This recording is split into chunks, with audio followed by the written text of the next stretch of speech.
Hello guys, welcome to Aarna the vlog. तो शुरू करते हैं आज का व्लॉग। सबको करवा चौथ की बहुत बहुत बहुत बहुत दिल से बधाई हो। सब बहुत अच्छे से तैयार हो रहे होंगे, सब अपनी शॉपिंग कर रहे होंगे क्योंकि मार्केट की इस बार जो रौनक है वो अलग ही है। हम भी कल रात को मार्केट गए, बहुत ज़्यादा भीड़ थी, बहुत ज़्यादा। इतना क्राउड था कि मतलब मोबाइल को ऐसे पकड़ते हुए भी डर लग रहा था कि क्योंकि आजकल पता ही है ये चीज़ें बहुत ज़्यादा छीन के ले जाते हैं, है ना। तो फिर बंदे की सारी मेमोरीज एक फ़ोन के अंदर ही स्टोर होती है। करूँगी अभी मैं आपको दिखाती हूँ कि मैं क्या सूट डाल रही हूँ या मैं कौन सी बैंगल डाल रही हूँ, मैं कौन सी थोड़ी बहुत जो भी मैंने शॉपिंग करी वो मैं आपको दिखाऊंगी क्योंकि मोस्टली मेरे पास सारा का सारा सामान जो था वो अवेलेबल था। गाइस ये वाला मैं डाल रही हूँ सूट, दिस वन, ये वाला सूट, ये ऑरेंज कलर का सूट डाल रही हूँ मैं। ये चादर इग्नोर करना कि बेटी अभी खेल रही थी। तो ये वाली बैंगल्स है जिसमें से कुछ बैंगल्स जो हैं वो हमारे बुआ जी मेरी सर्दी में लेके आए हैं। कुछ हस्बैंड ने वृंदावन से ला के दी थी, वो मैंने अभी तक डाली नहीं थी। और ये बस मैंने अपना सेट तैयार किया उसी चीज़ का। तो ये वाली बैंगल मैं डाल रही हूँ और जो सामान मैंने लिया ये देखो, अभी बेटी अपने सारे जूते वूते निकाल के यहाँ करके अभी यहाँ सो गई।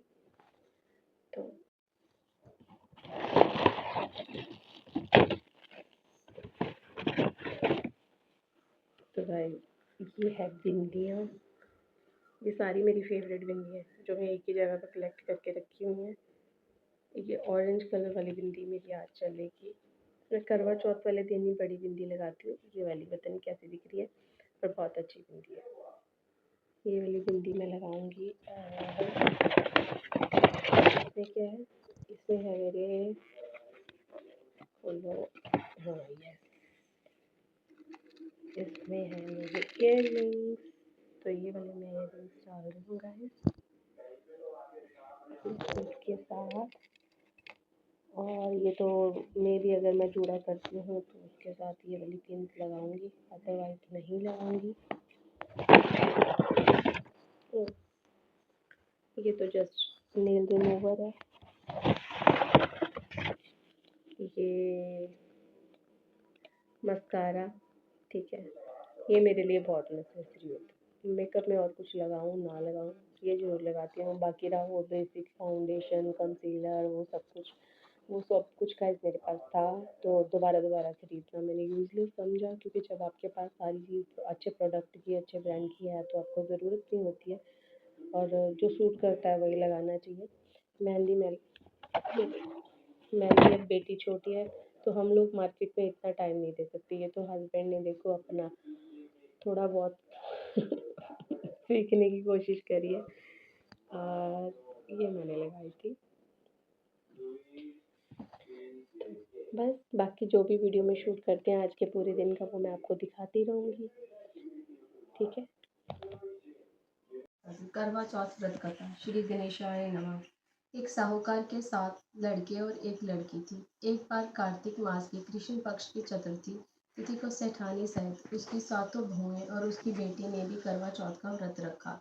रात्रि के जब साहूकार के सभी लड़के भोजन करने बैठे तो उन्होंने अपनी बहन से भी भोजन कर लेने को कहा। इस पर बहन ने कहा, भाई अभी चंद्रमा नहीं निकला है, चांद के निकलने पर उसे अर्घ देकर ही मैं आज भोजन करूंगी। साहूकार के बेटे अपनी बहन से बहुत प्रेम करते थे। उन्हें अपनी बहन की भूख से व्याकुल चेहरा देख बहुत दुख हुआ। साहूकार के बेटे नगर के बाहर चले गए और वहां पर एक पेड़ पर चढ़कर अग्नि जला दी। घर वापस आकर उन्होंने अपनी बहन से कहा, देखो बहन, चांद निकल आया है, अब तुम उन्हें अर्घ देकर भोजन ग्रहण करो। साहूकार की बेटी ने अपनी भाभीियों से कहा, देखो चांद निकल आया है, तुम लोग भी अर्घ देकर भोजन कर लो। ननद की बात सुनकर भाभीियों ने कहा, बहन अभी चांद नहीं निकला, तुम्हारे भाई धोखे से अग्नि जलाकर उसके प्रकाश को चांद के रूप में तुम्हें दिखा रहे हैं। साहूकार की बेटी अपनी भाभीियों की बात को अनसुनी करती हुई भाइयों द्वारा दिखाए गए चांद को अर्घ देकर भोजन कर लिया। इस प्रकार करवा चौथ का व्रत भंग करने के कारण दीर्घ भगवान श्री गणेश साहूकार की लड़की पर अप्रसन्न हो गए। गणेश जी की अप्रसन्नता के कारण उस लड़की का पति बीमार पड़ गया और घर में बचा हुआ सारा धन उसकी बीमारी में लग गया। साहूकार की बेटी को जब अपने किए दोषों का पता चला तो उसे बहुत पश्चाताप हुआ। उसे उसने गणेश जी से क्षमा प्रार्थना की और फिर से विधि विधान पूर्वक चतुर्थी का व्रत शुरू कर दिया। उसने उपस्थित सभी लोगों को श्रद्धा अनुसार आदर किया और तदुपरांत उनसे आशीर्वाद ग्रहण किया। इस प्रकार उस लड़की की श्रद्धा भक्ति को देखकर एकांत भगवान श्री गणेश जी प्रसन्न हो गए और उसके पति को जीवन प्रदान किया। उसे सभी प्रकार के रोगों से मुक्त करके धन संपत्ति और वैभव युक्त कर दिया। जय माँ करवा चौथ की कथा।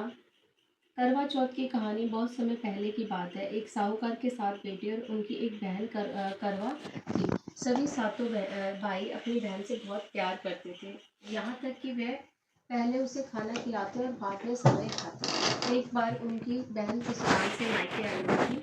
शाम को भाई जब अपना व्यवसाय बंद कर घर आए तो देखा उनकी बहन बहुत व्याकुल थी। सभी भाई खाना खाने बैठे और अपनी बहन से भी खाने का आग्रह करने लगे, लेकिन बहन ने बताया कि आज उसका करवा चौथ का निर्जल व्रत है और वह खाना सिर्फ चंद्रमा को देखकर उसे अर्घ देकर ही खा सकती है, क्योंकि चंद्रमा अभी तक नहीं निकला है। इसलिए वह भूख प्यास से व्याकुल हो उठी। सबसे छोटे भाई को अपनी बहन की हालत देखी नहीं जाती और वह दूर पीपल के पेड़ पर एक दीपक जलाकर चलने की ओर में रख देता है। दूर से देखने पर वह ऐसा प्रतीत होता है कि जैसे चतुर्थी का चांद उदित हो रहा है। इसके बाद भाई अपनी बहन को बताता है कि चांद निकल आया, तुम उसे अर्घ देकर बाद भोजन कर सकती हो। बहन खुशी के मारे सीढ़ियों पर चढ़कर चांद को देखती है, उसे अर्घ देकर खाना खाने बैठ जाती है। वह पहला टुकड़ा मुंह में डालती है तो उसे छींक आ जाती है, दूसरा डालती है तो उसमें बाल आ जाता है। जैसे ही वो तीसरा टुकड़ा मुंह में डालने की कोशिश करती है तो उसके पति की मृत्यु का समाचार उसे मिलता है। वह बौखला जाती है। उसकी भाभी उसे सच्चाई से अवगत कराती है कि उसके साथ ऐसा क्यों हुआ। करवा चौथ का व्रत चलते गलत तरीके से टूटने के कारण देवता उससे नाराज हो गए हैं और उन्होंने ऐसा किया है। सच्चाई जानने के बाद करवा निश्चय करती है कि वह अपने पति का अंतिम संस्कार नहीं होने देगी और अपने सतीत्व से उन्हें पुनर्जीवन दिलाकर रहेगी। वह पूरे 1 साल तक अपने पति के शव के पास बैठी रहती है, उसकी देखभाल करती है, उसके ऊपर उगने वाली सुई नामक घास को एकत्र करती जाती है। 1 साल बाद करवा का दिन आता है। उसकी सभी भाभियां करवा चौथ का व्रत रखती हैं। जब भाभियां उससे आशीर्वाद लेने आती हैं तो वह प्रत्येक भाभी से यम सुई ले लो, ये सुई दे दो, मुझे भी अपनी जैसी सुहागन बना दो, ऐसा आग्रह करती है। लेकिन हर बार भाभी उसे अगली भाभी से आग्रह करने को कह चली जाती है। इस प्रकार छठे नंबर की भाभी आती है तो करवा उससे भी यही बात दोहराती है।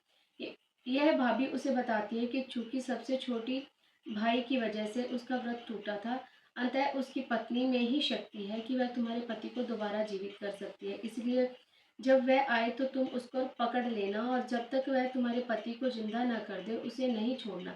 ऐसा कहकर वह चली जाती है। सबसे अंत में छोटी भाभी आती है। करवा उनसे भी सुहागन बनने का आग्रह करती है, लेकिन वह टाल मटोली करने लगती है। उसे देख करवा उन्हें जोर से पकड़ लेती है और अपने सुहाग को जिंदा करने के लिए कहती है।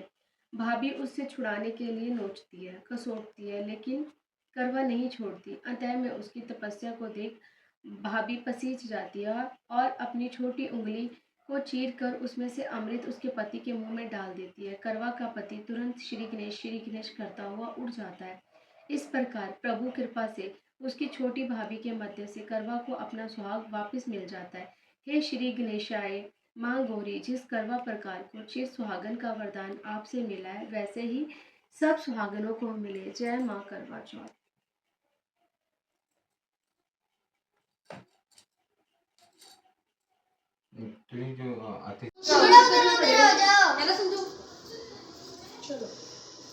चलो शुरू करो यार, लेट पहले ही बहुत हो गए हम ना।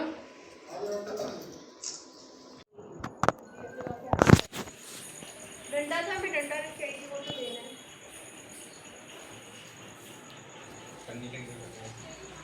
शन्नी है वो, शन्नी।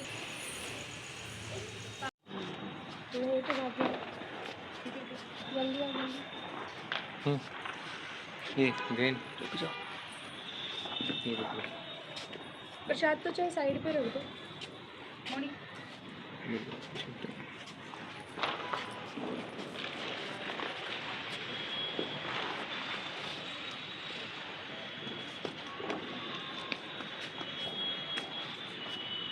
आरू को पीछे करो भाई।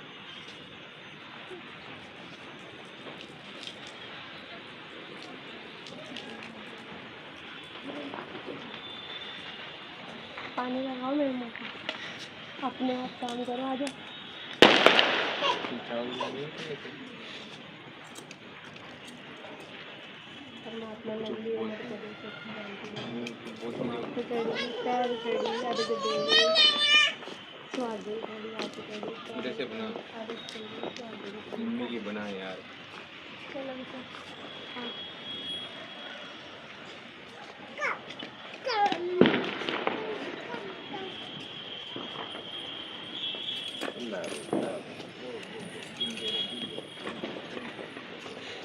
चलो।